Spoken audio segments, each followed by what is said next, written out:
परवा आम्हाला इथं राज्यपालांचं भाषण नाही मिळालं. कशाला करायला लागले? बाप काढायचा अधिकार तुम्हाला आहे? आहे. तुम्ही सुनील सदस्य मग ठीक आहे. मग जरा शिंदे बघा ना. मग ठीक आहे. आता एवढा बाप कशाला काढायला तुम्ही पण एवढ्यावर थांबा, मी एवढ्यावर थांबतो. बाप नाही काढायला पाहिजे. पुन्हा तेच पुन्हा बोलतो तर मी काढतो. मग तुम्हाला काय करायचं का? बाप तुमचा बाप काढा. काढा. तुम्हाला काढायचं काढा. सध्या चुकीचं काय केलं तर बरोबर आहे. तुमच्याकडे मला शिकायची गरज नाही. काय शिकायचं? कारण मी सत्ताधारी सदस्य पक्षाचा सदस्य अहो, असं हो, सत्ताधारी पक्ष असू दे, सत्ताधारी आणखी दोन मंत्री असू दे, काय बाप कशाला कोणाला काढायचं? बाप नाही काढायचं. हे काम इथं खाजगी काम कसं तुम्ही आहे? त्यांच्याबद्दल फार आक्षेप घ्या. पक्षाचा बाप नाही काढायचा. सरकारी नोकर हे कसं काय काम करू शकतात? बाप कशाला काढायचा? सरकारी नोकर कसं काय हे काम करू बाप नाही शकतात? काढायचं. मी जाऊ की तुम्ही करणार बाप काढायचा. ते पत्रिकेला आहे ना. मी सभागृहात जात असताना भास्करराव एका कर्मचाऱ्यासोबत वाद घालत होते आणि कर्मचाऱ्यांसोबत वाद घालत असताना त्या कर्मचाऱ्यांना असं म्हणत होते की ही व्यवस्था काय सत्ताधारी पक्षाच्या बापाची आहे का.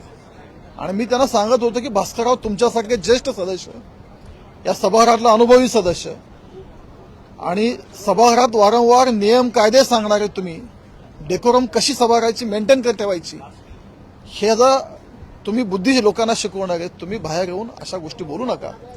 सत्ताधारी पक्षाचा बाप वगैरे काढू नका. तुम्ही काढलात, आम्ही काढलो, कुठंतरी या महाराष्ट्राची जी सर्वोच्च सभागृह आहे अशा ठिकाणी अशा गोष्टी होणं बरोबर नाही हे भास्कररावांना समजावून सांगत होतो. पण भास्करराव काय समजून घेण्याच्या मनस्थितीत नव्हते.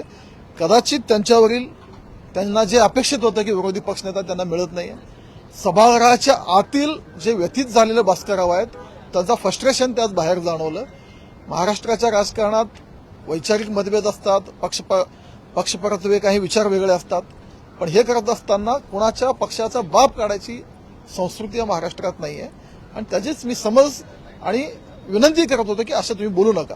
पण भास्करराव ते ऐकून घेण्याच्या मनस्थितीत नाही. भास्करराव एक अधिकारी होते, कर्मचारी होते, त्यांना बोलत होते. ते कोणाशी तरी पत्रिका देत होते. नेमकं कोणाची होती काय होती मला त्यातलं माहिती नाही. मला केवळ ते बाप काढले हे कानावर पडल्यावर मी त्यांच्याशी बोलत होतो. आणि मला वाटतं की भास्करराव इथून पुढे समजून घेतील अशा चुका त्यांच्यासारख्या सदस्याकडनं अपेक्षित नाहीत. भविष्यात सुधारून घेतील अशी अपेक्षा मी त्यांच्याकडे व्यक्त करतो.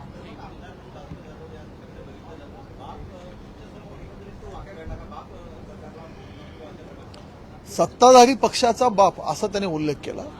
त्यांच्यामुळे मला त्यांना बोलावं लागलं आणि मी ऐकून जर तसं जात गेलो असतो तर ही बोलायची त्यांचं टोन अजून वाढलं असतं. आणि आज त्यांच्या पक्षातला एक सदस्य बोलला आणि उद्या दुसरा सदस्य बोलेल. शेवटी सगळे व्यथित आहेत. महाराष्ट्रातील जनतेने ह्यांना जे वाटत होतं आम्ही परत सत्तेत येऊ, लोकसभेच्या निवडणुकीनंतर एक मोठ्या अपेक्षा बाळगून होते, तो जनतेने जो त्यांच्या अपेक्षा भंग केले आणि इथं विरोधी पक्षनेता त्यांना जे मिळालं नाही ह्याचा कुठंतरी ह्या सगळ्याचा फ्रस्ट्रेशनचा उद्रेक तिथं मला जाणवला.